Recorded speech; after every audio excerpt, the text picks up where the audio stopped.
नमस्कार, मैं हूँ आपके साथ यशु शुक्ला और आप देख रहे हैं के न्यूज की खास पेशकश, जिसमें बात करेंगे आरक्षण कारण भारत बंद।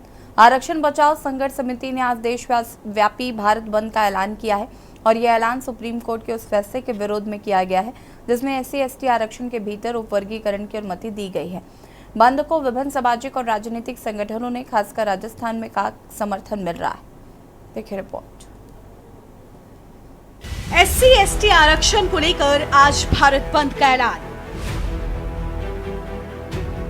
दलित संगठनों ने सुप्रीम कोर्ट के आदेश के खिलाफ की घोषणा। मेडिकल और इमरजेंसी सेवाओं को जारी रखने की कही बात। आज भारत बंद के नाम से देश भर में हड़ताल का आह्वान किया गया है। ये एक राष्ट्रव्यापी हड़ताल है जिसमें SC/ST आरक्षण पर सुप्रीम कोर्ट के फैसले का विरोध किया जाएगा। आरक्षण बचाओ संघर्ष समिति और राजस्थान के SC/ST समूह इस विरोध प्रदर्शन का नेतृत्व कर रहे हैं। रिपोर्टों के अनुसार बंद के आह्वान के बावजूद सरकारी कार्यालय, बैंक, स्कूल, कॉलेज और पेट्रोल स्टेशन खुले रहने की संभावना है। बसपा समेत कई पार्टियां इस बंद का समर्थन कर रही हैं। आखिर क्यों किया जा रहा भारत बंद? SC/ST संगठनों ने हाल में सुप्रीम कोर्ट की 7 जजों की पीठ द्वारा सुनाए गए फैसले के प्रति विपरीत दृष्टिकोण अपनाया है, जो उनके अनुसार ऐतिहासिक इंदिरा साहनी मामले में 9 जजों की पीठ के द्वारा लिए गए फैसले को कमजोर करता है, जिसने भारत में आरक्षण की रूपरेखा स्थापित की थी। NACDAOR ने सरकार से अनुरोध किया है कि इस फैसले को खारिज किया जाए, क्योंकि अनुसूचित जातियों और अनुसूचित जनजातियों के संवैधानिक अधिकारों के लिए खतरा है। संगठन SC/ST और OBC के लिए आरक्षण पर संसद द्वारा एक नए कानून को पारित करने की भी मांग कर रहा है, जिसे संविधान की 9वीं सूची में समावेश के साथ संरक्षित किया जाए।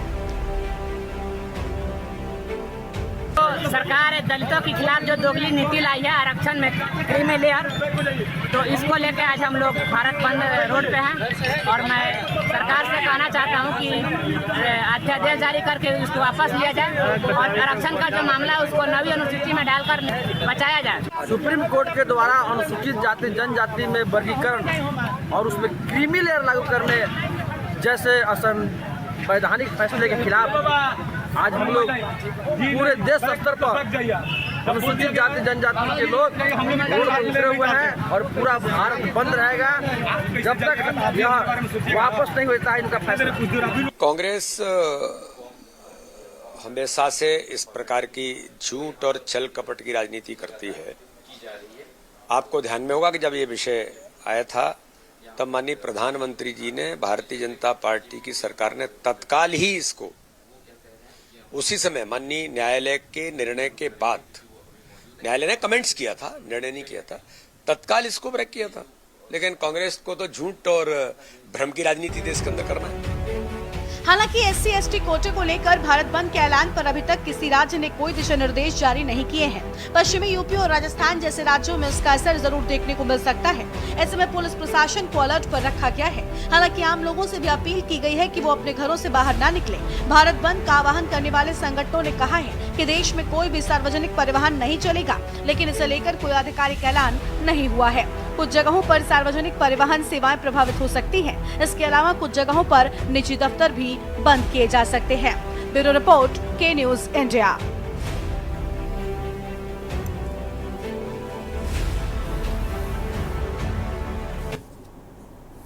जहाँ तो SC/ST आरक्षण को लेकर भारत बंद का आज आह्वान किया गया और पूरे देश भर में इसका असर जो है वो देखने को भी मिला है।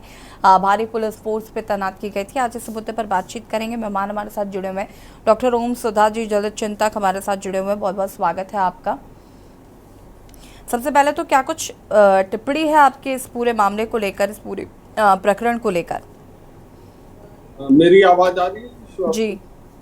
अच्छा, पहले तो ये मामला ये है कि ये जो फैसला है SC/ST में जो है क्रीमी लेयर खोजने का, ये फैसला ही पूरी तरह गलत है। मामला क्या है कि क्रीम कहीं और है और सुप्रीम कोर्ट लेयर कहीं और खोजा है।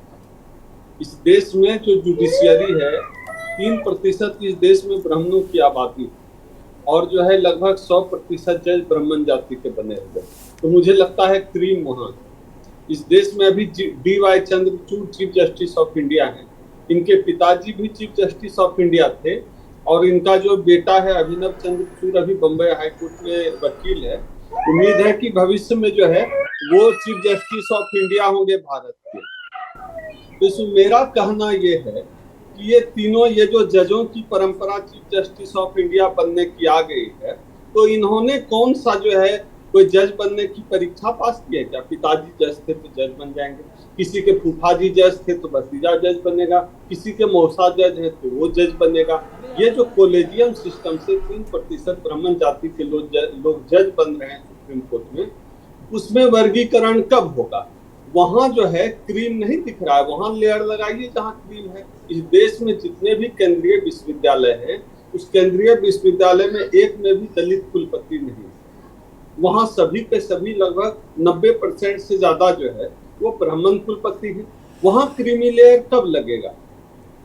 देश के जितने भी संस्थान हैं, हर संस्थान का डायरेक्टर, मैनेजिंग डायरेक्टर, हर जगह सिर्फ और सिर्फ जो है 90% से ज्यादा ब्राह्मण भरा हुआ है। वहां क्रीमी लेयर कब लगेगा? देश को चलाने वाला जो PMO है, उस PMO में सेक्रेटरी में दलित आदिवासी पूरी तरह गायब है। देश में 7 IIM इंस्टीट्यूट है, 7 IIM इंस्टीट्यूट में 0 आदिवासी प्रोफेसर। अब ये क्रीमी लेयर लगा रहे हैं। आप बताइए कि 0 आदिवासी प्रोफेसर है, 0 को 2 से कैसे भाग देंगे? डबल 0 या 0/2 कैसे भाग देंगे? क्रीमी लेयर कैसे बांटेंगे आप जो वर्गीकरण कर रहे हैं? दूसरा जो एक बड़ा मुद्दा है, ये कह रहे हैं कि शेड्यूल कास्ट की कुछ जातियां आरक्षण का लाभ लेकर आगे बढ़ गई है, कुछ जातियां पीछे रह गई। इसका जो सबसे बड़ा पहलू है ये है कि आरक्षण को आर्थिक सुधार का कार्यक्रम बताया जा रहा है। इनकी बातों से ऐसा लगता है। ये बताइए कि संविधान के किस पन्ने पर लिखा हुआ है? जो माननीय सुप्रीम कोर्ट है वो तो संविधान लेकर बैठे हैं। बताइए कि संविधान के किस पन्ने पर लिखा हुआ है कि आरक्षण आर्थिक सुधार का कार्यक्रम है? आरक्षण आर्थिक सुधार के लिए है ही नहीं। भारत सरकार की लगभग 38 योजनाएं चल रही है आर्थिक सुधार की। आपको आर्थिक सुधार का कार्यक्रम चाहिए तो जाके मनरेगा की लाइन में लग जाइए। मान लिया मिलॉर्ड। एक और बात, ये जो सुप्रीम कोर्ट है, इन्होंने कहा कि कुछ जातियों ने आरक्षण का लाभ लिया, आगे बढ़ गए, अच्छी बात है। तो माननीय सुप्रीम कोर्ट, मिलॉर्ड, क्या आप हमें यह बताने का कष्ट करेंगे कि आपके पास यह डाटा कहां से आया? क्या आप नॉस्ट्रेडमस जो भविष्यवेता थे उनके रिश्तेदार हैं? क्या आपको रात को कोई भविष्यवाणी हुई थी, या आपने चुपके से कोई जाति जनगणना करा दी कि आपके पास डाटा आ गया कि जो है ये स्थिति है, इन जातियों ने फायदा लिया, इन जातियों को फायदा नहीं मिला? तो आपके पास कोई आधार नहीं है यह कहने का। दूसरी बात, आप कहते हैं कि बिहार में दुसाध जैसी जातियों पर आरोप है, यूपी में जाटव, राजस्थान में मीणा जाति पर आरोप है कि इन जातियों ने आरक्षण का लाभ लेकर क्रीमी लेयर बन गए। ठीक है, क्रीम हम भी जरा खोज लें। आप ये बताइए, इस देश में कितने चमारों के पास, कितने जाटवों के पास आरक्षण मिलने के बाद 100-200 एकड़ जमीन हो गई है? कितने दुसाधों के पास 10-20 शहर में जो है फैक्ट्री, प्लांट और अपार्टमेंट हो गया है? कितने मीणाओं का जो है 3-4 देश में जो है अपना अपार्टमेंट और फ्लैट है? काहे का क्रीमी लेयर? कहाँ क्रीम खोज रहे हैं मिलॉर्ड? गलत जगह मत देखिए, हम दिक्कत समझ रहे हैं। इस देश में जो दलित आदिवासी है, नंग धर्म रहता था, भूखा प्यासा रहता था, वो आपको पसंद आता था, वही आपके दिमाग में बैठा हुआ। आरक्षण की वजह से जो सदियों से जो शोषित पीड़ित दलित हैं, उनके शरीर पे अच्छा कपड़ा आ गया, उनके थाली में अच्छा खाना आ गया, आपको बर्दाश्त नहीं हो रहा। ये जो मनुवादी मानसिकता है, इस मानसिकता पे चोट करने की जरूरत है। और यह जो लेयर के ऊपर लेयर यह सब जो लगाया जा रहा है, लगाइए नहीं EWS में। EWS से जितने भी IAS बने उसमें 70-75% तो जो है ब्राह्मण बन गए हैं IAS EWS से। उसमें भी नॉर्थ इंडिया के ब्राह्मण, दक्षिण भारत के ब्राह्मण EWS से भी नहीं आ पा रहे हैं। तो भाई यह बताइए, यह जो क्रीम है यह है कहीं और मिलॉर्ड क्रीम खोज रहे हैं कहीं और। उसी के खिलाफ आज जो है भारत बंद हुआ। आपने अपने रिपोर्ट में, मैंने आपकी रिपोर्ट देखी, बिहार का जिक्र नहीं हुआ। बिहार में भाजपा और नीतीश कुमार की सरकार ने जो है शांति से प्रदर्शन कर रहे प्रदर्शनकारियों पर लाठीचार्ज भी किया है, जिसकी हम निंदा करते हैं। जब ब्रह्मेश्वर मुखिया जो अपराधी था, उसकी हत्या पर पूरे पटना में जब तांडव मचाया गया था सवर्ण अपराधियों द्वारा, उस पर लाठीचार्ज नहीं किया गया था। और आज दलित सड़क पर उतरे हैं, अपने हक अधिकार के लिए शांतिपूर्ण तरीके से बात कर रहे हैं, आप लाठीचार्ज करवा दे रहे हैं। एक कोई वीडियो क्लिप दिखाते, कोई तस्वीर दिखाते कि पूरे देश भर में प्रदर्शन में किसी ने कोई नुकसान पहुंचाया हो। अपनी बात तो आदमी कहेगा ना। तो आपकी जो लोगों के दिमाग में भर दिया गया है कि आरक्षण आर्थिक सुधार का कार्यक्रम है, आरक्षण आर्थिक सुधार का कार्यक्रम नहीं है। ठीक से पढ़िए, ठीक से लिखिए, ठीक से समझिए और जाति जनगणना पहले कराइए। हम लोग भी चाहते हैं जाति जनगणना हो, सही आंकड़े आए, ताकि पता तो चले कि 3% ब्राह्मण 100% जज बन कैसे रहा। आखिर दलितों आदिवासियों के हिस्से की थाली कौन खा रहा है? इनके दलितों आदिवासियों के थाली से रोटी कौन छीन रहा है? किसके हक में जा रहा है? हम लोग भी चाहते हैं देश को भी पता चले, लेकिन उसके लिए सबसे पहले आपको जाति जनगणना करानी पड़ेगी। फिर भी आखिरी बात, अगर लगता है कि कुछ जातियां पिछड़ गई है, बड़ा आपके मन में प्यार सरकार के मन में उमड़ रहा है, आप 10% आरक्षण अलग से दीजिए ना दूसरी जातियों को। वो तो जाति जितना आबादी है इस देश में दलितों का, उस कोटे के अंदर ही दे दीजिए। वैसे भी कोटा इस बार जो है 10% ईडब्ल्यूएस आरक्षण देकर सुप्रीम कोर्ट ने खुद ही पार कर लिया है। तो आप अलग से आरक्षण दे दीजिए, आपके मन में बड़ा प्यार उमड़ रहा है।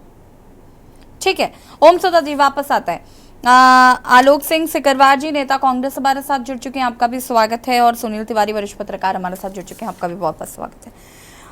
आलोक सिंह जी, आपसे जानना चाहेंगे, क्या कुछ कहना चाहते हैं? आज जो भारत बंद का आह्वान किया गया है SC/ST मामले पर, और ये क्रीमी लेयर जो है वो कहीं ना कहीं गले के नीचे नहीं उतर रही है, और जिस तरीके से कई राजनीतिक दलों को इसका समर्थन मिला है, क्या कुछ कहना है इस पर?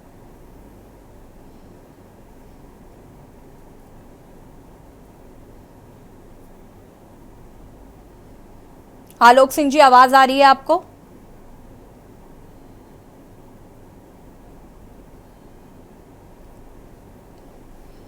आलोक सिंह जी तक आवाज नहीं पहुंच पा रही है। चंद्र प्रकाश कुरुक्षेत्र से एक दर्शक हमारे साथ जुड़ चुके हैं। चंद्र प्रकाश जी, बहुत बहुत स्वागत है आपका, अपनी राय साझा कर सकते हैं।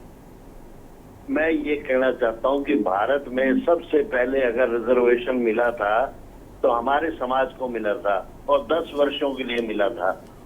10 वर्षों में हमारे समाज ने इतनी प्रोग्रेस कर ली कि दोबारा उन्होंने आरक्षण मांगा ही नहीं। मैं ये कहना चाहता हूँ कि आरक्षण जो है एक मानसिकता के ऊपर निर्भर है। आप जितना नीचे गिरेंगे उतना आप जो है ना ऊपर उठेंगे, ऐसी मानसिकता आपकी है, मगर ऐसा नहीं है। हमारे समाज के लोगों ने भारत में प्रोग्रेस करी और बड़े बड़े और ऊंची ऊंची पोस्टों पर पहुंचे, मगर उन्होंने दोबारा 10 के बाद कभी ये नहीं कहा कि भाई हमें रिजर्वेशन दो। मैं ये कहना चाहता हूँ कि राष्ट्र को संपन्न बनाने के लिए राजनेताओं के ऊपर निर्भर है, और मैं किसी पार्टी का प्रवक्ता नहीं हूँ, परंतु मैं देख रहा हूँ इस समय मोदी जी जो कर रहे हैं राष्ट्र के लिए, वो कोई नहीं करा, आज तक किसी ने नहीं करा। खास तौर पे कांग्रेस ने तो देश का भट्टा बिठा दिया। मैडम, एक बात मैं कह करके अपनी वाणी को विराम दूंगा। भारत में इंदिरा गांधी ने लाल किले में एक कैप्सूल दबाया था जिसे काल पात्र कहते हैं। उस काल पात्र में क्या है ये भारत के नागरिकों को पता चलना चाहिए, और नरेंद्र मोदी जी से मैं प्रार्थना करूंगा कि उस काल पात्र को निकाल करके और भारत के नागरिकों के लिए एक श्वेत पत्र जारी करें जिसमें पता चले कि कांग्रेस की मानसिकता क्या थी। धन्यवाद। ठीक है, शुक्रिया कॉल करने के लिए। लगातार टीवी स्क्रीन पर नंबर फ्लैश हो रहा है, इस मुद्दे से जुड़े आपके कोई भी राय हो आप हमें कॉल कर सकते हैं। सुनील तिवारी जी, वरिष्ठ पत्रकार, हमारे साथ जुड़े हुए हैं। अंकित चौधरी, नेता बीजेपी, हमारे साथ जुड़े हुए हैं। ठीक है, अंकित चौधरी जी, क्या कुछ कहना है? आप जिस तरीके से बंद का आह्वान किया गया है, और ये क्रीमी लेयर का जो मुद्दा है ये काफी गरमाया हुआ है, और भारत बंद का जो आह्वान किया गया उसका असर पूरे देश में देखा गया। देखिए, भारत बंद का जो फैसला अपने दलित भाइयों का है, वो कुछ राजनीतिक दल केवल इन्हें परगलाने का काम कर रहे हैं। लोग बाग भाजपा के खिलाफ, इनके खिलाफ भड़काने का काम कर रहे हैं। पूरा दलित, चाहे वो विधानसभा चाहे लोकसभा में, खासकर जाटव समाज, अन्य दलित समाज, वो भारतीय जनता पार्टी के साथ था। और ये फैसला भारतीय जनता पार्टी का नहीं, माननीय सर्वोच्च न्यायालय का। मेरा कहना, भारतीय जनता पार्टी पहले से ही दलितों के साथ खड़ी है। आप देखिए, आज देश की राष्ट्रपति आदिवासी जाति से आती है, इससे पहले देश के राष्ट्रपति जाटव बिरादरी से आते थे। तो हम तो पहले से ही तय करते हैं कि जाति बिरादरी से अलग होकर कैसे हिंदू हिंदू की तरफ चले, हिंदुत्व की तरफ चले, कैसे देश का विकास हो, कैसे देश आगे बढ़े, अखंड भारत की तरफ जाए, उस पर भारतीय जनता पार्टी काम करती है। और रही ये बात, आप देखिए अभी तक मैं सुन रहा था बहुत लोगों की, और मैं कहता हूं आप जवाहरलाल नेहरू जी का उस समय के बयान दीजिए।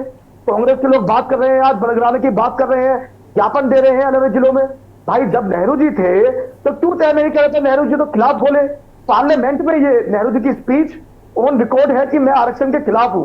भारतीय जनता पार्टी कभी आरक्षण के खिलाफ नहीं है। हाँ, जाति जनगणना की बात होती है तो आज से पहले लगातार, चाहे समाजवादी पार्टी उत्तर प्रदेश में हो, चाहे कांग्रेस देश में हो, आज से पहले जाति जनगणना कहा थी। हम जाति जनगणना के खिलाफ नहीं है, हम हिंदुत्व को बांटने के खिलाफ है, हम हिंदुओं को बांटने के खिलाफ है।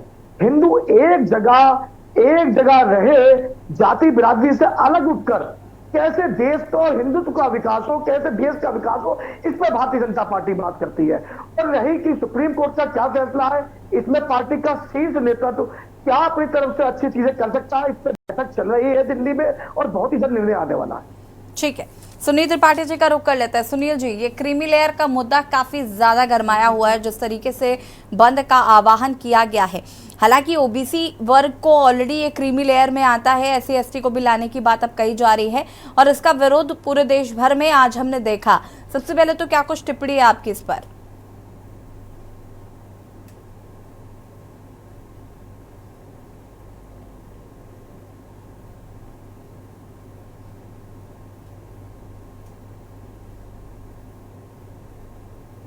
सुनील त्रिपाठी जी सुन पा रहे हैं? हाँ ऐसे जी, आवाज अब आई है आपकी, जरा प्रश्न फिर से बोल दीजिए।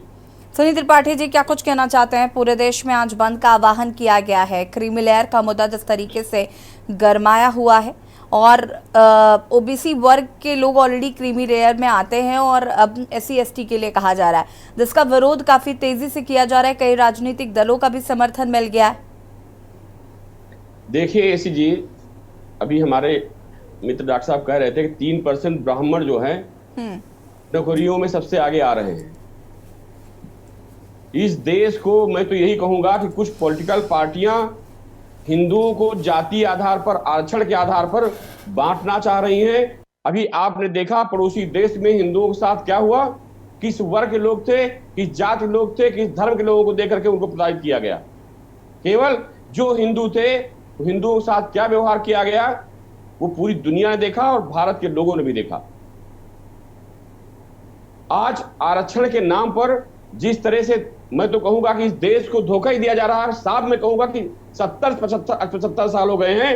आरक्षण अब आर्थिक आधार पर आवश्यकता है, जात के आधार पर आरक्षण नहीं होना चाहिए। अगर वास्तव में आप दलितों के, शोषितों के, वंचितों के आप हक की बात करते हैं, ऐसी जी जो हमारे आईएएस अभी मित्र कह रहे थे कि इसके बाद बंगला गाड़ी, दर्जनों आईएएस आईपीएस मिनिस्टर्स ऐसे हैं, मैं चैनल पर उनका नाम बता सकता हूं जो अरबों खेल रहे हैं, और हमारे दर्जनों भाई ऐसे हैं कि आज भी बेचारे एक कपड़े के लिए तरस रहे हैं। वर्तमान में भी जो सरकार द्वारा अन्न दिया जा रहा है उस पर उनका परिवार निर्भर करता है। हम लोग जात धर्म की बात नहीं करते हैं, हम लोग सबके बीच में रहते हैं। ऐसी जी गरीबी देखना हो ग्रामीण अंचलों में चले जाइए और देखिए दलित भाई हमारा, जिसकी लोग चर्चा दुनिया भर कर रहे हैं, कितना शोषित है, कितना वंचित है, और उसका अधिकार कौन ले रहा है? ब्राह्मण ले रहा है, सवर्ण ले रहा है। आपको क्यों दर्द हो रहा है? जो वंचित है, शोषित है, जो मुख्य धारा से अलग है, हमारा दलित भाई शोषित है, उसको इस मुख्य धारा से जोड़ने का प्रयास होना चाहिए। और ऐसे भाइयों से मैं निवेदन के साथ कहूंगा कि जो आपके हक पे डाका डाल रहे हैं, क्रीमी लेयर बात आप कर रहे हैं, तो आईएएस आईपीएस मिनिस्टर्स को क्या आवश्यकता है आरक्षण की?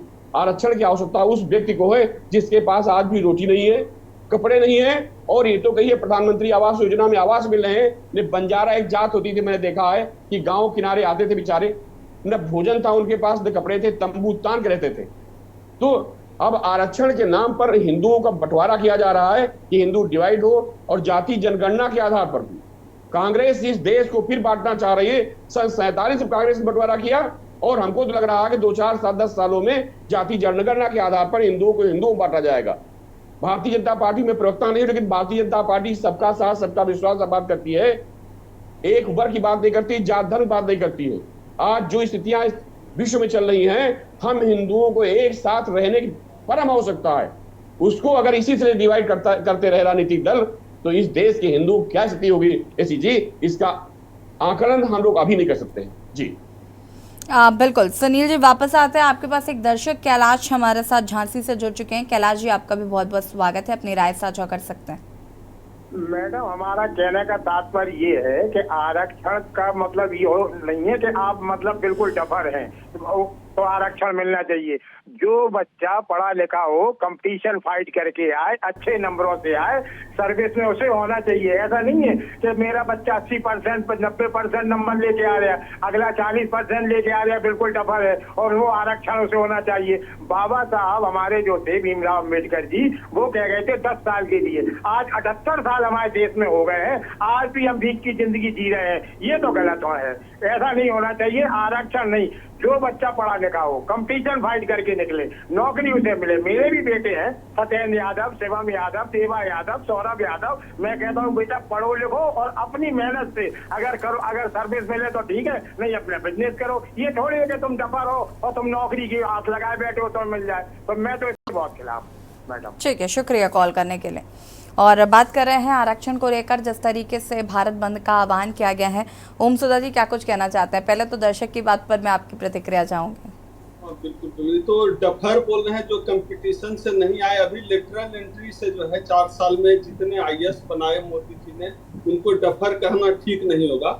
और बिना कंपटीशन के इस देश में सुप्रीम कोर्ट के जज भी बन रहे हैं, उनको डफर कहना ठीक नहीं है। वे बिना कंपटीशन का, बिना जज का परीक्षा दिए और जज बन जा रहे हैं सुप्रीम कोर्ट जैसे जगह में, और आपके दर्शक डफर कह दे रहे हैं, तो ये ठीक बात नहीं है। जज लोग को डफर नहीं कहना चाहिए, वो सम्मानित होते हैं मिलौर।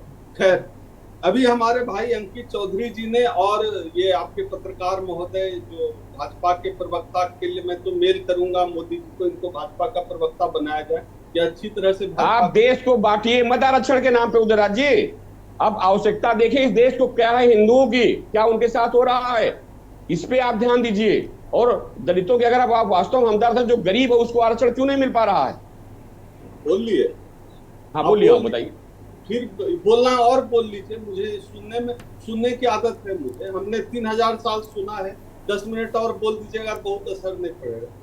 बोलिए, ठीक है। 70 साल से सवर्ण भी झेल रहा है इस देश को। नहीं, आप तो 3000 साल से देख रहे हैं आरक्षण के नाम पर कितना फायदा किसको मिल रहा है, ये देश भी देख रहा है। गुमराह मत कीजिए लोगों को। मैं प्रवक्ता भाजपा का नहीं हूँ, लेकिन दर्द होता है समाज में इस तरह जब घटनाएं आप जैसे लोग करते हैं कि मुख्य वर्ग जो मुख्य धारा में ओम सुधा जी, लेकिन मैं ये जानना चाहती हूँ, आपको सुनील जी की कौन सी बात बुरी लगी? वो तो कह रहे हैं कि दलितों, शोषितों, वंचितों का जो भला है वो तो होना ही चाहिए। वो कब डिनाई कर रहे हैं? नहीं कर रहा हूँ। तो सुनील जी आप और बोल लीजिए, हमको जब आप कहेंगे तो हम बोलना शुरू करेंगे। नहीं, आप बोलिए, आराम से बोलिए, तो कृपया बीच में नहीं टूटिएगा। सही बोलिए, सुन लीजिए, फिर आप जवाब दे दीजिए, मुझे कोई आपत्ति नहीं। आपने और अंकित जी दोनों ने कहा कि जो है हिंदुत्व का जो है कमजोर हो रहा है, हिंदू को जातियों के नाम पे बांटा जा रहा है। बड़ा दिलचस्प। हम भी ऐसा मानते हैं कि जाति के नाम पे हिंदू को तोड़ा जा रहा है, लेकिन आप ये बताइए कि ब्राह्मण भी हिंदू है, चमार भी हिंदू है, तो चमार और ब्राह्मण का शादी काहे नहीं होता है भैया? होना चाहिए ना, दोनों हिंदू है तो। अब सुन लीजिए पूरी बात, फिर जवाब दीजिएगा। चमार दुसाद का शादी, एक तो आप चमार कह के चमारों को अपमान नहीं बोलो, कैसे नहीं आप अपमान कर रही है? ये आप पर मुकदमा हो सकता है चमार कहने में। मेरे डॉक्टर साहब, आप 26 मुकदमा पहले से चल रहा है। चमार को चमार मत करके अपमानित कीजिए, बिल्कुल बोलूंगा। हमारे चमार, हम चमार हैं इसलिए बोल रहे हैं। आप करिए मुकदमा, आप कहिए। हमारे दर्जनों मित्र चमार हैं, भाई तरह चमार है, चमार कह के उनका अपमान मत कीजिए। आप बोलिए भाई लगा के, हम चमार हैं, हम बोल रहे हैं। चमार और ब्राह्मण की शादी कब होगी? पासी की चमार शादी कब होगी? जमादार की चमार शादी कब होगी? बताइए हमको। ब्राह्मण चमार की शादी, भाई हिंदू का क्लेम देते हैं, RSS का चीफ 100 साल में खाली ब्राह्मण बनेगा, खाली ब्राह्मण बनेगा RSS का चीफ। अजब मियाँ से लड़ाना हो मुसलमान से, तो दलित भी हिंदू है, पढ़ाते हैं। दलित बात करेगा और दलित ब्राह्मण की शादी की बात करेगा तो छोटा जात हो जाता है। दलित घोड़ी पे चढ़ के जाएगा शादी करने तो छोटा जात। जी जमादार शादी करेंगे आप? कहिए टीवी पे बैठ करके। क्या बात करते हैं महाराज? मैं कह रहा हूँ, मैं देख रहा हूँ इस समाज को। देश का सच है, इस बात को मानिए, इस बात को मानिए, जाति ही इस देश का सच है। आप जाति में पैदा होते हैं, जाति में पूरा जीवन का संस्कार करते हैं, जाति में शादी ब्याह करते हैं, जाति में मर जाते हैं, जाति देखकर इंटरव्यू में नौकरी देते हैं। आखिर क्या कारण है कि जो है लेटरल एंट्री से 100% जो है ब्राह्मण जो है आ रहा है, लेटरल एंट्री मेहनत कर रहा है, परिश्रम कर रहा है, आरक्षण के बावजूद विदेश में सेवा कर रहा है, बिल्कुल परिश्रम कर रहा है और परिश्रम कर रहा है, मेहनत कर रहा है। आप समान शिक्षक बात कीजिए, क्यों समान शिक्षक बात नहीं करते? करिए समान शिक्षक बात इस देश में। सबको एक समान शिक्षा मिलनी चाहिए, चाहे दलित हो, चाहे ब्राह्मण हो, चाहे सवर्ण हो, सबको एक समान शिक्षा मिलनी चाहिए। कराइए आप। नहीं, बिल्कुल हमारा भविष्य अंधकार, इसलिए बिल्कुल कहूंगा मेहनत करते हैं हम जानते हैं संघर्ष। आदिवासी मंदिर में घंटा बजाता है, दलित आदिवासी मंदिर में घंटा बजाता है, ब्राह्मण परिश्रम करता है। आप पूरे देश के ST ST OBC को कामचोर नहीं बोल सकते, ये हक नहीं है आपको। मैं कामचोर बात नहीं कर रहा हूँ, आप लड़ाने का प्रयास न कीजिए।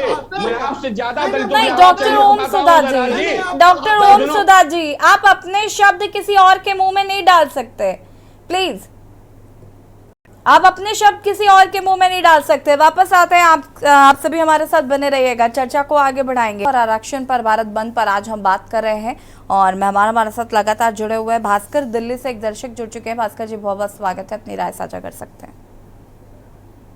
प्रश्न है भाजपा के प्रवक्ता जी से कि जो SC ST के जो लोग क्रीमी लेयर के तहत बाहर होंगे तो उनको क्या जनरल कैटेगरी में कट ऑफ मिलेगा? मतलब उनको उस पर आरक्षण मिलेगा? वो तो अपने उससे भी गए और उससे भी गए। हेलो जी मैम, मेरा ये सवाल है कि अगर जो लोग क्रीमी लेयर के तहत बाहर होंगे तो उनको क्या ये लोग जनरल कैटेगरी में रिजर्वेशन देंगे ये लोग? ठीक है, शुक्रिया आपका कॉल करने के लिए। अंकित चौधरी जी का रुख कर लेते हैं। अंकित जी, क्या कुछ कहना चाहते हैं इस पर, जिस तरीके से भारतीय जनता पार्टी को टारगेट किया जा रहा है? देखिए, ये दिक्कत नहीं है जब भी कोई पार्टी बड़ी पार्टी हो और जो पार्टी ये देश ही नहीं पूरे विश्व में की तरफ देखा जाता हो। आज डॉक्टर उदित राज जी, क्योंकि डॉक्टर है तो मैं सोचता हूँ PhD होल्डर होंगे, लेकिन जिस तरह वो शब्दों का चयन कर रहे हैं, जिस तरह जाति विशेष को आगे ले जाके और उनके हकों की बात कर रहे हैं, कितनी लड़ाई लड़ी है आपने जाति विशेष की? आपने कितने लोगों को बनाया है? आप ये बताइए। लगातार रहे भारतीय जनता पार्टी से आप सवाल करते हैं। पहली बात तो ये माननीय सर्वोच्च न्यायालय का फैसला है, ये भारतीय जनता पार्टी का फैसला नहीं है। पहले तो ये समझने की चीज है। दूसरा, हम लोग हमेशा जातिवाद से ऊपर हटके हम हमेशा केवल और केवल किस तरह भारत का विकास हो, किस तरह हिंदुत्व का विकास हो, हम उस पर चर्चा करते हैं। मैंने आपको फिर बताया, हम लोगों ने सोचते तो आज तक किसी ने सोचा था क्या कि दलित का बेटा देश का राष्ट्रपति बनेगा? आज तक किसी ने सोचा था क्या आदिवासी की बेटी देश की राष्ट्रपति बनेगी? लेकिन भारतीय जनता पार्टी सबका साथ सबका विकास लेकर साथ चलती है। और ये जो फैसला है, ये सर्वोच्च न्यायालय का फैसला है। इसमें क्या भारतीय जनता पार्टी के लोगों की आगे के निर्णय होंगे, क्या इस पे डिसीजन आएंगे? सर्वोच्च जो हमारे पदाधिकारी हैं वो सब इस पर चिंतन कर रहे हैं। हम लोग लगातार समाज के बीच में रहते हैं। आज डॉक्टर उदित राज जी को मैं बता देता हूं, शायद डॉक्टर साहब, क्योंकि आप डॉक्टर हैं, PhD होल्डर हैं, तो समझदार हैं। डॉक्टर साहब, हम लोग दलितों के मोहल्ले में जाके रात बिताते हैं, हम लोग दलित भाइयों के बीच में जाके उनके साथ खाना खाते हैं, हम लोग दलित भाइयों के साथ जब कोई दिक्कत होती है तो उनके साथ जाते हैं। हम लोग तय करते हैं हमारे शोषित, वंचित और गरीब जो दलित भाई हो किस तरह उनके छत पे सर आए, मतलब उनके सर पर छत आए। हम लगातार चाहे प्रधानमंत्री आवास योजना, मुख्यमंत्री आवास योजना, आयुष्मान योजना से लगातार उनको जोड़ते हैं। किस तरह उनके स्वास्थ्य का हम ध्यान रखते हैं, किस तरह उनके सर पर छत आए इसका हम ध्यान रखते हैं। हमारी करनी और कथनी में कभी अंतर नहीं रहता डॉक्टर साहब। और मैं यशी जी आपके सम्मानित चैनल के साथ कहना चाहता हूं, क्योंकि यह फैसला अगर भारतीय जनता पार्टी का होता तो मैं शायद आपको कुछ कह सकता था, क्योंकि ये सर्वोच्च न्यायालय का फैसला, सर्वोच्च न्यायालय का फैसला देखिए क्या सोच के करा, वो जजों ने क्या उनके बीच में उनकी राय थी, किसकी क्या पिटीशन थी, ये वो लोग जाने। लेकिन भारतीय जनता पार्टी के जो सभी कार्यकर्ता हैं, सभी नेता हैं, वो पूरा हिंदुत्व के साथ खड़े हैं, प्रत्येक व्यक्ति के साथ। हम लोग पहले भी कहते हैं, हम लोगों को जातियों में नहीं बंटना चाहिए। आज देश का हिंदू एक साथ होके नरेंद्र मोदी के नेतृत्व में चलना चाह रहा है, लेकिन ये कुछ पार्टियों को पसंद नहीं है। इसीलिए आज जो जिस तरह सब लोगों को जो अपने दलित, वंचित और शोषित अपने भाई हैं, किस तरह उन लोगों को केवल बेवकूफ बनाकर सड़कों पर लाया गया। और इन्होंने भी बिहार की बात करी, बिहार में क्या लाठीचार्ज हुआ। आप एक चीज बताइए उदित भाई, क्या 10 को रोकना, किसने संविधान में आपको अधिकार दिया? 10 में आप और मेरे परिवार के लोग भी हो सकते हैं। हो सकता है मुझे कहीं एग्जाम देने जाना पड़े, हो सकता है मेरे पिता मेरी बीवी कहीं बीमार हो, मेरा भाई बीमार हो, 10 से हमें दिल्ली एम्स में भर्ती होना जाए। अगर उस 10 से अपने दलित भाई को हटवाना गलत है तो ये तो मैं गलत नहीं मानता। दूसरा विषय जो मेन और अहम विषय है, ये जो सुप्रीम कोर्ट का जो निर्णय आया है वो कोर्ट तय करे, लेकिन भारतीय जनता पार्टी का प्रत्येक कार्यकर्ता, प्रत्येक नेता हिंदुत्व के प्रत्येक जाति, प्रत्येक बिरादरी के साथ कंधे से कंधा मिला के खड़ा है।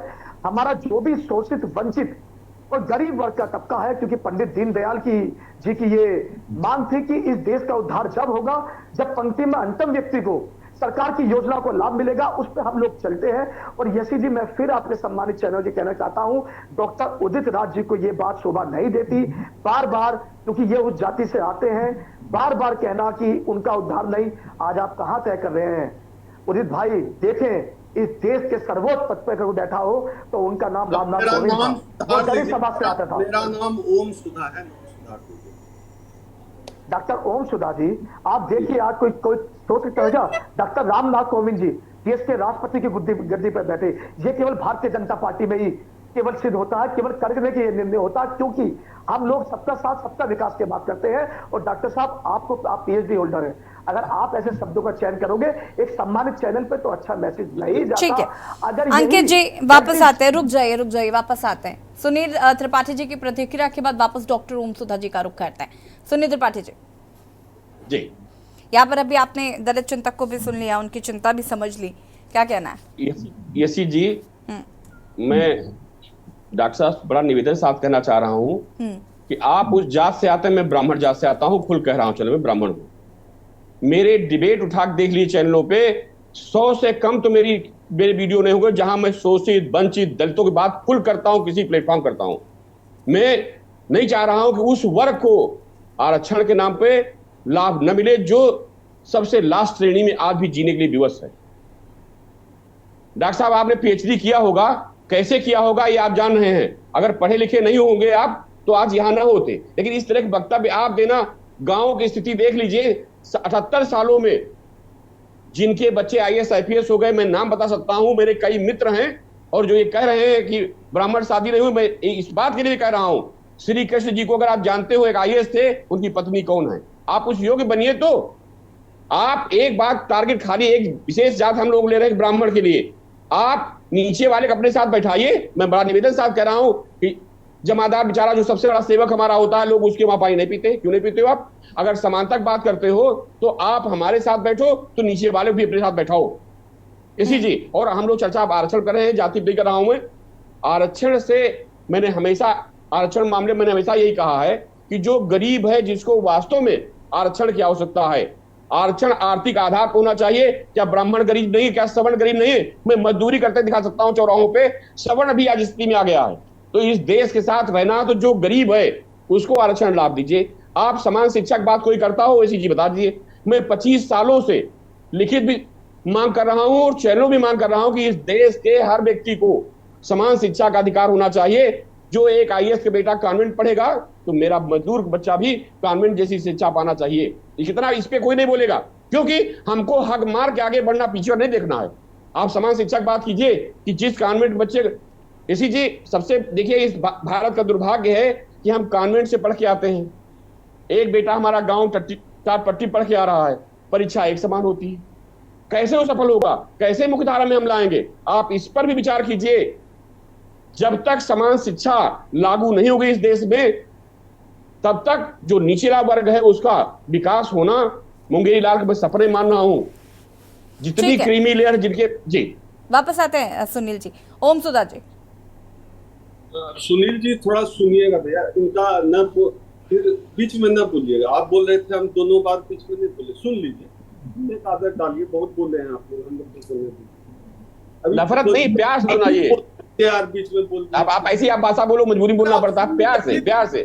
आप पढ़े लिखे बुद्धिजीवी हैं, प्यार ना आएगा तो आप बोल लीजिएगा ना, आप सुन तो लीजिए। प्यार समझाइए, प्यार से, नफरत से नहीं। प्यार से ही बोल रहे हैं हम लोग कि हम लोग दलित ब्राह्मण से नफरत कर ले। आप लोग मुंह से पैदा हुए, आप लोग से नफरत। यही जहर आप पैदा कर दुनिया पैदा कर रहे हैं। मैं फिर कहूंगा आपसे, हम हमारे साथ ये वेद कहता है कि ब्राह्मण ब्रह्मा के मुख से पैदा हुए, हम कह रहे हैं ओम सुधा तो ये आप बदल दीजिए, मैं कहाँ मना कर रहा हूँ, मैं तो नहीं कह रहा कि आप बदलने वाले, आप बदल दीजिए उसको। तुलसीदास दुबे आपके रिश्तेदार होंगे, हम कैसे? वाल्मीकि जी कौन थे? हमको तो पढ़ने का भी है बड़ा मुश्किल। वाल्मीकि जी कौन थे? ये नफरत समाज मत फैलाइए देश में। हमारे दर्जनों दलित मित्र हैं, मैं कंधे से कंधा में नाम गिना दूं, बहुत प्यार से उनके साथ रहता हूँ। ये बोलने ही नहीं दी चैनल बैठ करके आप प्यार से बोलता हूं। अंकित जी बोल रहे थे कि खाना खाते जाता है अंकित जी, अरे भैया अपने घर पे बुला के खिलाइए ना, आप काहे पहुंच जाते हैं गरीब? मैं खिलाता हूँ, अरे बोलने दीजिए महाराज नहीं, इस तरह नफरत भी मत हुई चैनल बैठ करके। सुनील त्रिपाठी जी सुन लीजिए, कोई एक मिनट शांति से सुन लीजिए प्लीज। सुनील जी, सुनील जी बोलने दीजिए कृपया, प्लीज बोलने दीजिए। अभी थोड़ी देर पहले सुनील जी बोल रहे थे कि हिंदू हैं, फिर इस बार अभी बोल दिया कि मैं ब्राह्मण जात से आता हूँ। हम कंफ्यूज इसीलिए हो जाते हैं कि हिंदू हैं कि ब्राह्मण है। पहले बोले हिंदू हैं और अब कह रहे हैं ब्राह्मण है। इसीलिए कहते हैं इस देश में हिंदू तभी बनाया जाता है जब मुसलमान से लड़ाना हो, नहीं तो जात होता है सब कुछ। अभी सुनील जी हिंदू होते होते अचानक से ब्राह्मण होते, क्या करिएगा? इस देश में जाति है, वही सबसे बड़ा सच है। और अभी कह रहे थे साथी हमारे, ट्रेन में आपका कोई होगा जाता आता है, ठीक है ट्रेन में होगा, आपको एक दिन की तकलीफ इतनी बुरी लगी, और हम 3000 साल से हमको हिस्सेदारी से वंचित रखा गया, देश के संसाधनों में हमको हिस्सा नहीं मिला है 3000 साल से। आप हमारा दर्द नहीं समझेंगे। आज भी हमको घोड़ी पर नहीं चढ़ने दिया जाता है, मूछ नहीं रखने दिया जाता है, आप हमारा दर्द नहीं समझेंगे। जाति के आधार पर केवल एक मिनट आपको टोकूंगा नहीं, केवल एक मिनट आप हमारा एक मिनट केवल आपको कहा, आपको घोड़ी पे कहा नहीं बैठना चाहता, कहा आपको मुंह रखने का अधिकार नहीं है। आप मेरे यहाँ, मैं मेरठ की क्रांतिकारी भूमि से आता हूँ। ओम सुधा जी सुन लीजिए, ओम सुधा जी सुन लीजिए, गलत बात नहीं, सम्मानित चैनल पर गलत नहीं बोलना चाहिए। आपने शायद आपने पीएचडी ठीक से नहीं करी, आपने पीएचडी ठीक से नहीं करी। आप दलितों के चिंतक नहीं हो। आप एसी में बैठने वाले किसी पार्टी के केवल आप प्रवक्ता हो सकते हैं। अगर आप दलित चिंतक होते तो आज आप दलितों के बीच में होते। किसने करने को मना करा? चोरी करने को किसने मना करा? आपकी हिस्सेदारी कहाँ नहीं है? आप लोग हिंदू को जाति में बांटते हैं। आप बताइए, हमने कौन से हिंदू को जाति में बांटा? हमने कौन सा अधिकार नहीं दिया? जाति हमने बनाया। अभी आपके अलीगढ़ की खबर दिखा रहे हैं, आपको दिख रहा है? ये अलीगढ़ की खबर है। अलीगढ़ में दबंगों ने दलित दूल्हे को घोड़ी पर चढ़ने से रोका। इस महीने वो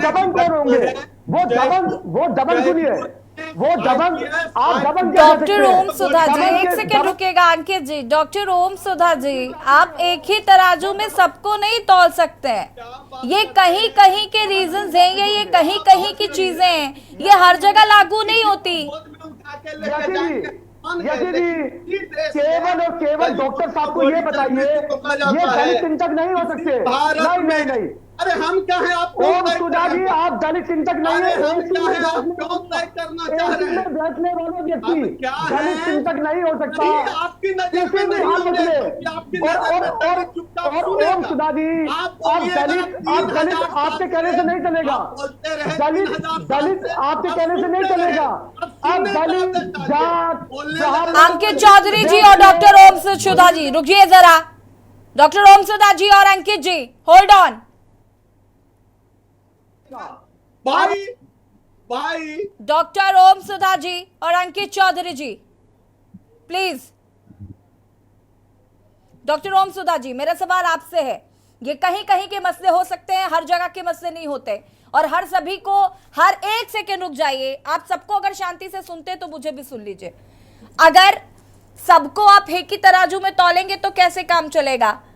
और अंकित चौधरी जी, क्यों नहीं ओम सुधा जी दलित चिंतक हो सकते? एसी में बैठने का हक नहीं है क्या दलित चिंतक को? कहां लिखा है ये? रुकिएगा, जवाब लूंगी आपसे, उससे पहले ओम सुधा जी अनम्यूट कीजिएगा। ओम सुधा जी, आपकी आवाज नहीं आ रही है।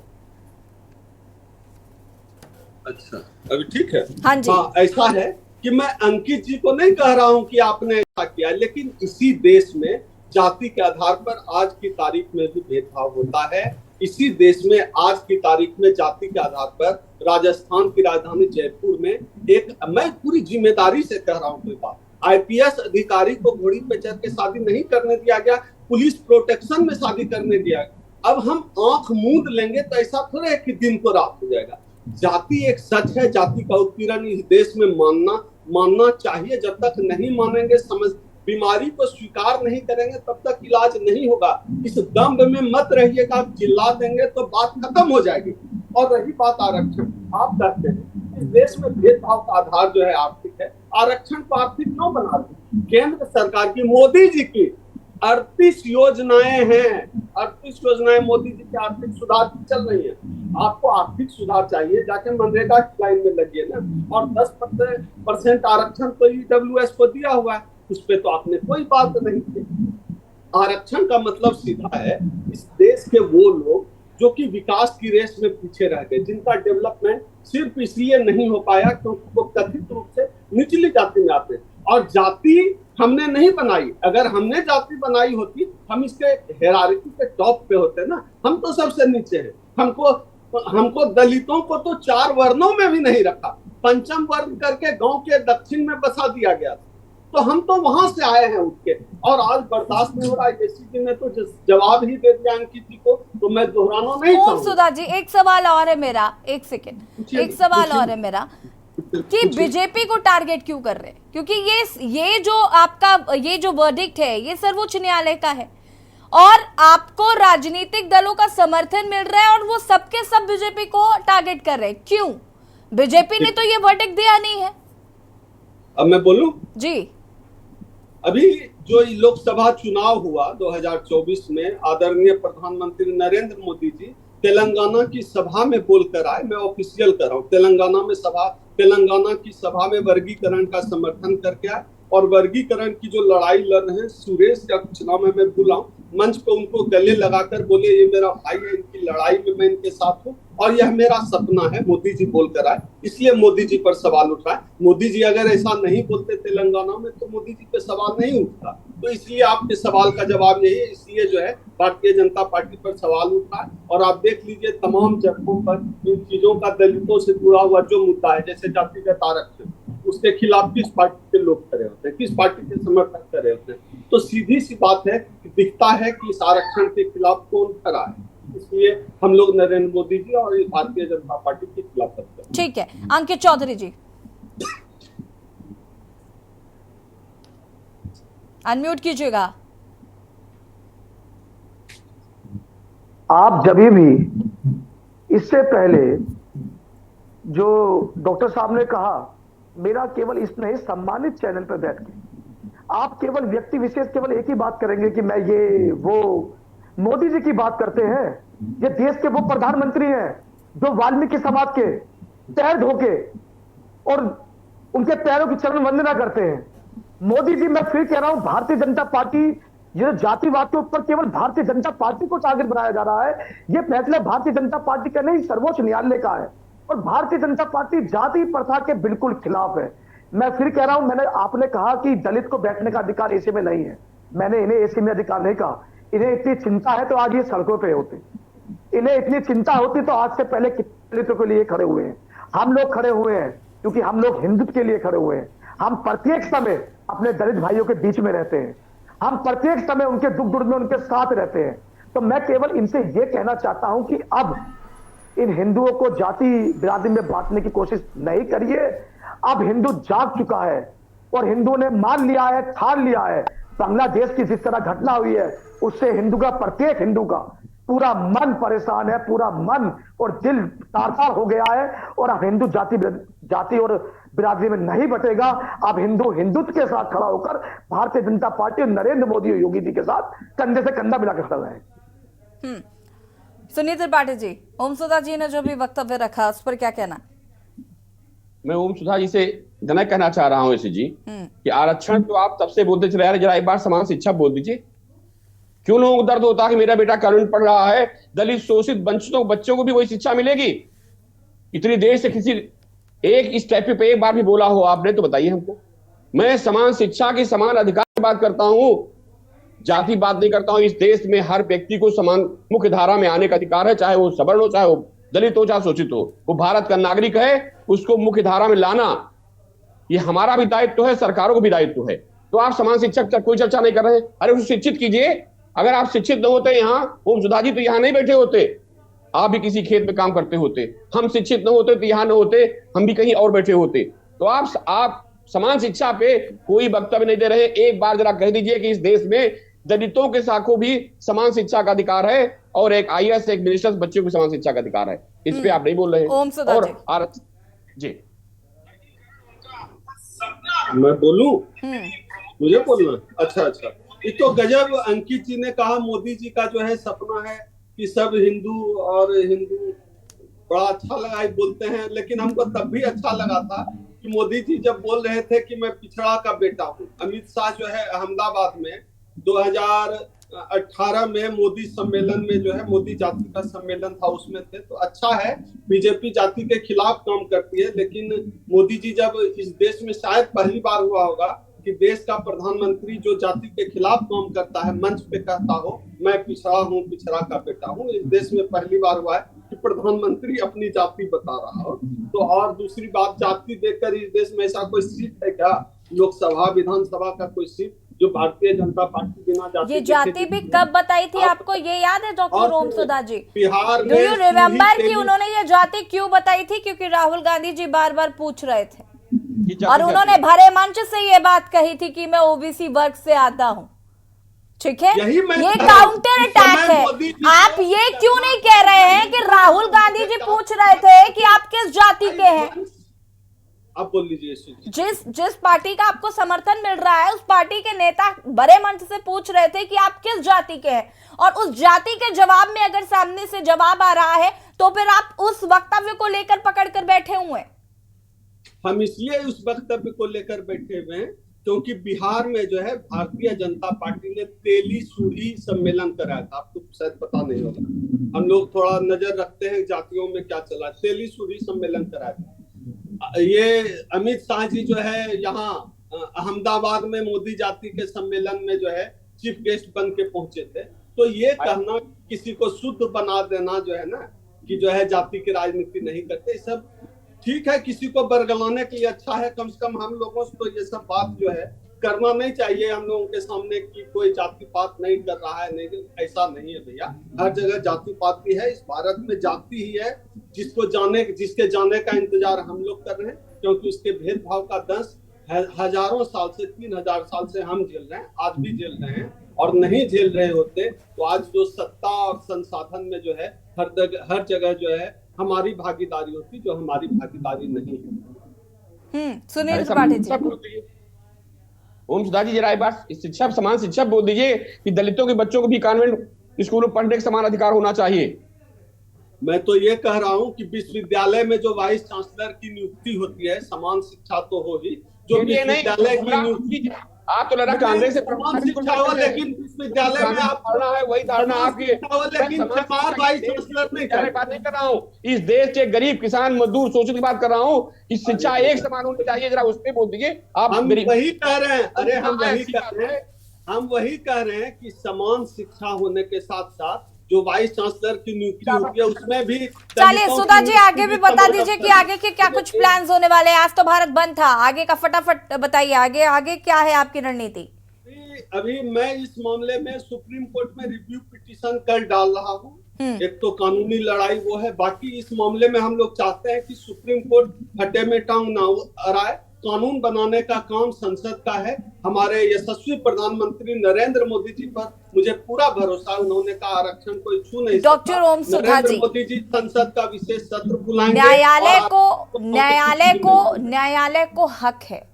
दलित चिंतक होने के नाते मैं आपका बहुत सम्मान करती हूँ और कर रही हूँ, लेकिन मुख्य न्यायालय को यानी किसी न्यायाधीश पर टीका टिप्पणी भरे मंच से करना किसी को भी शोभा नहीं देता।